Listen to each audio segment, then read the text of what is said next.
Hey guys, out here in the garage, gonna change the oil on the Chevelle. I just kind of wanted to make a video and show you how to do it because I feel like it's something important that you guys should know how to do. Most cars, you're gonna have a drain plug on the bottom of the oil pan. On this one, it's right here. This is gonna be kind of the same setup on the pickup and most other cars. And this is the oil filter here. So first thing you want to do is pull the drain plug and let it drain out, and then you're going to undo the oil filter and let that drain too. Always have paper towels handy because you're going to make a mess regardless. So I loosened up with a wrench, have my bucket ready.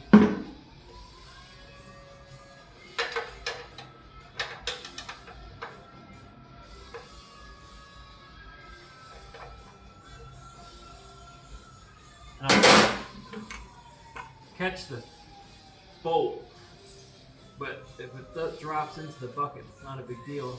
But I do try to catch it just to keep it from getting messy.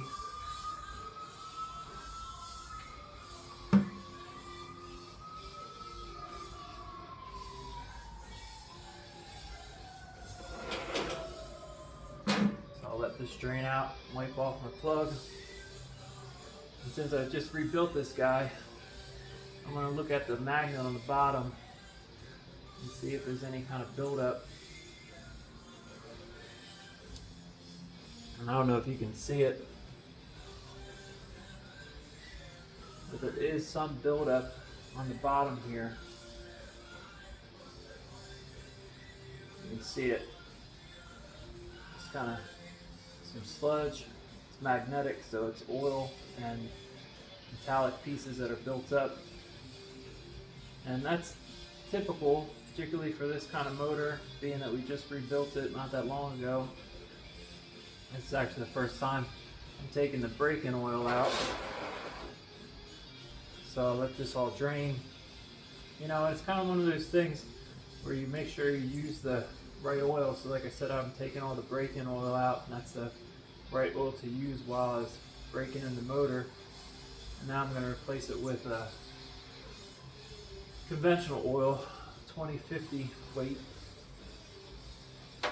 But it's kind of one of those things where you go through and you make sure you're doing what you need to keep everything running, whether it's something like a car or it's just a financial obligation to make sure that things are operating the way they need to. Or like this, you know, because I built this motor up, I want to make sure I save my time too, you know, do it all right. You know, I mean, down the road, if I sell it, nobody will know that I did all this, but I do. I'm just kind of looking in the oil, making sure it's flowing out right, that there's no water in it. That's one of the things that you want to make sure of. But you know, just like doing this correctly and following suit on things, just like having good integrity and, you know, doing the right thing. Nobody knows that I'm doing this, but I know, and the motor knows, and that's enough. So it's drained enough at this point that I'll let it keep going, but I can loosen up this guy.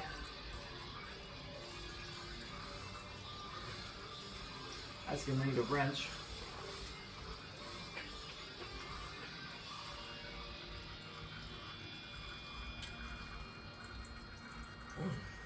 Yeah, need a wrench on that.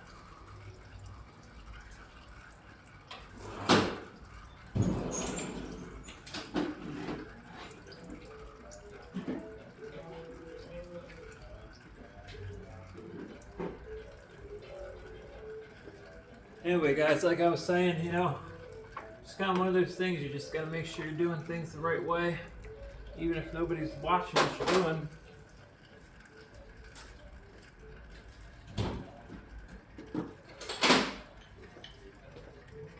Because you know you're doing the right thing, and that's really all that matters. So luckily these guys have a little socket here on the bottom. I can use a ratchet to unscrew it. I'll just leave it like that for a minute until I bring this up.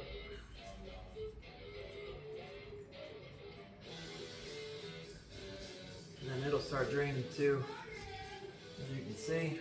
And I'll just leave that there. Paper towels, like I said, always handy. And we'll let that stuff drain down.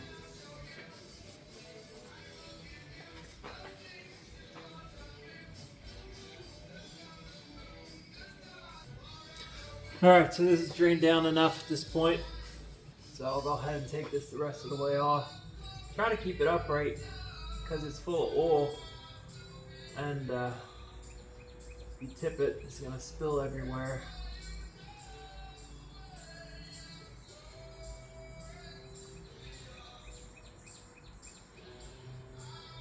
Just unscrews, and it unscrews for quite a while, to be honest with you. It always surprises me how long it takes to unscrew it. So you'll feel it start to come loose.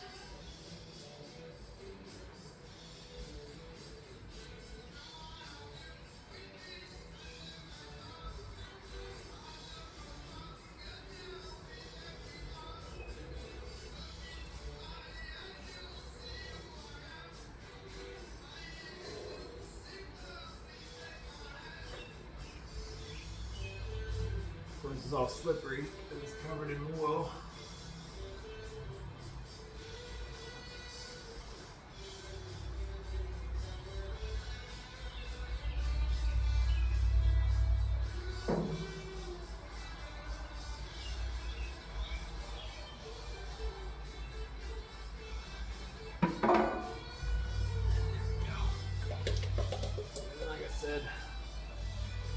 Dump it over.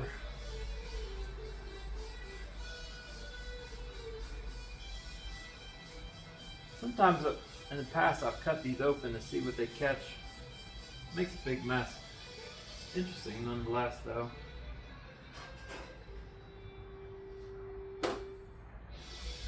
I don't know if you can see with the camera, but it's still kind of dripping out just a little bit. And once I've wiped my hands, I'll bring the camera over and kind of show you up what it looks like up underneath.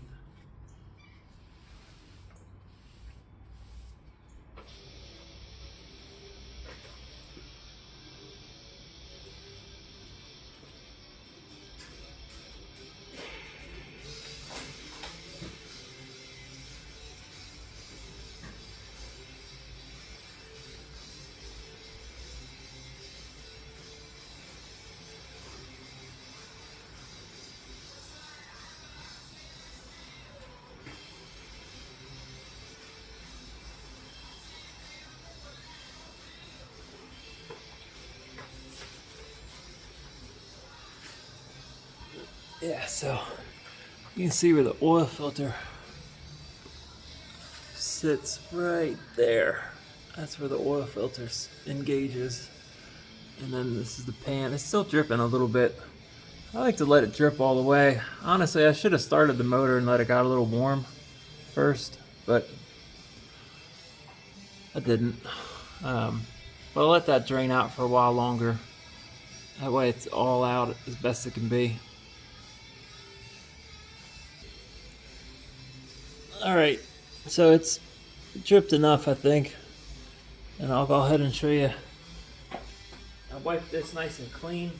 Like I said, it's magnetic. As you can see, it collects any kind of grind and stuff that might happen inside the motor. It's just an extra little protection.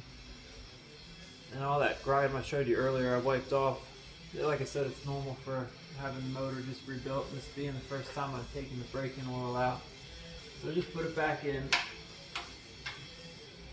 It's got a little plastic washer on there. Make sure that stays on there, that's what seals it.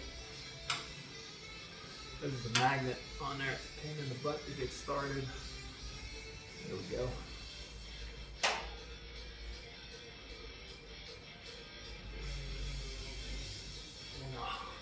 wipe it off the old pan so I can wash, plus keep my wrench clean. But I don't do anything tight. It's on there good enough.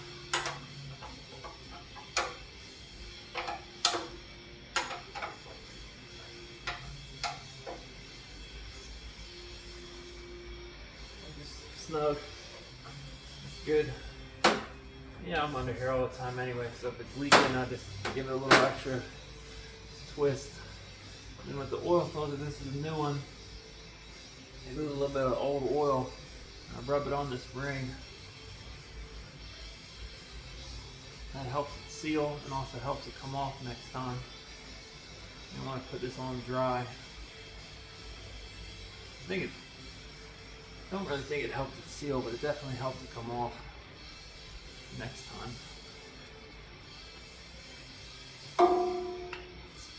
Just get that back up there. Screw it back on.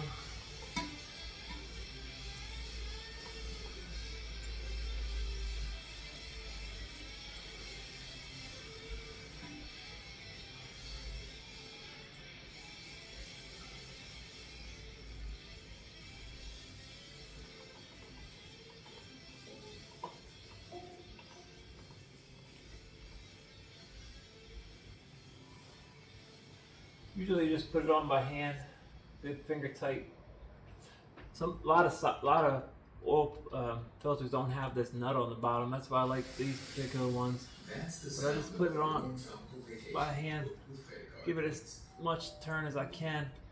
I'll probably need the wrench next time I take it off because my fat mitts, but that helps it keep from leaking. I just wipe this all down so that I can make sure that I don't have any leaks down the road. Because if I do, I can see on the pan what's what. Now we can go up top and refill it with oil.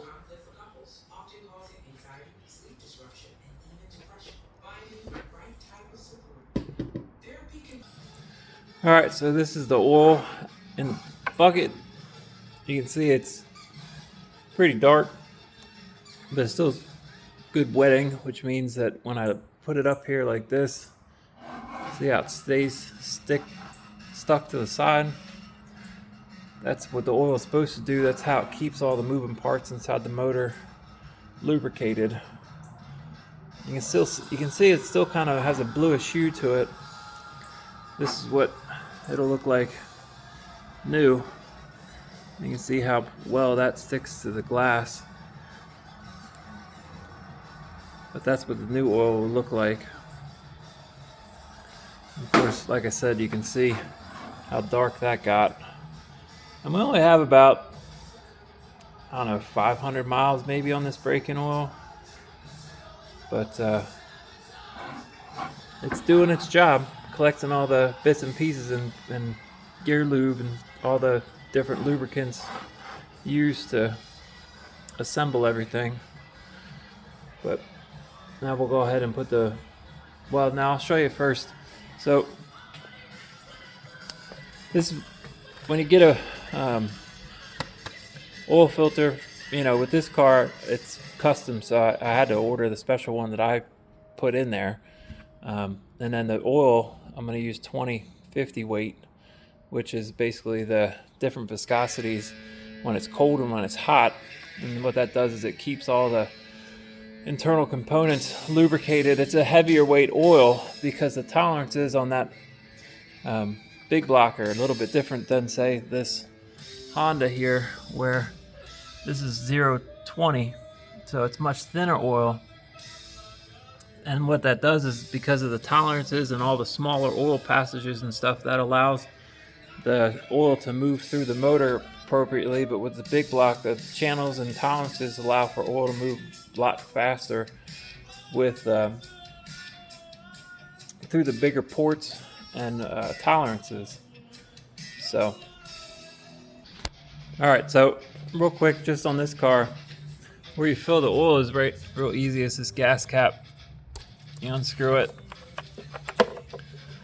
and pour it on in there.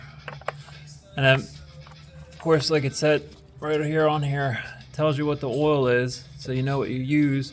And as far as the oil filter is concerned, the auto parts store or Google will tell you what oil filter your specific car is. You need to know the size of the motor.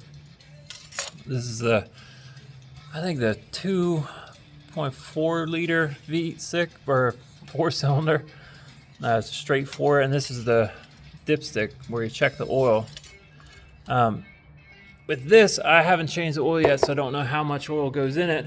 But with the Chevelle, because I did the big oil pan and the custom build, I know exactly how much oil goes in this one just from some math that I put 6.5 quarts in. It's always a good idea to check your oil level. Here's the dipstick on this guy, and I can show you at the end where the oil goes, or rather the oil level. But with this, I take the breather off to put the oil in.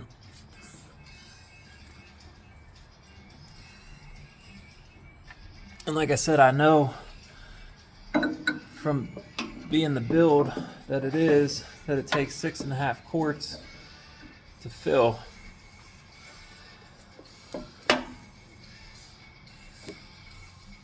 I think that works. And like I said earlier, you can see the blue oil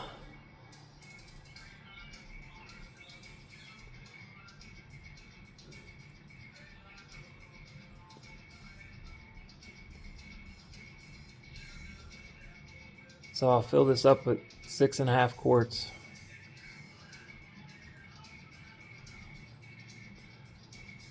And while I'm filling it, you know, you just kind of make sure you're not overflowing the oil, the funnel. But you know, I hope you guys are doing good. I heard you guys are playing some sports. I know spring flag football is happening. I'm not sure about the other spring stuff that's going on at the girls freshman level. I don't know if you're playing field hockey. Guess that's not this season though.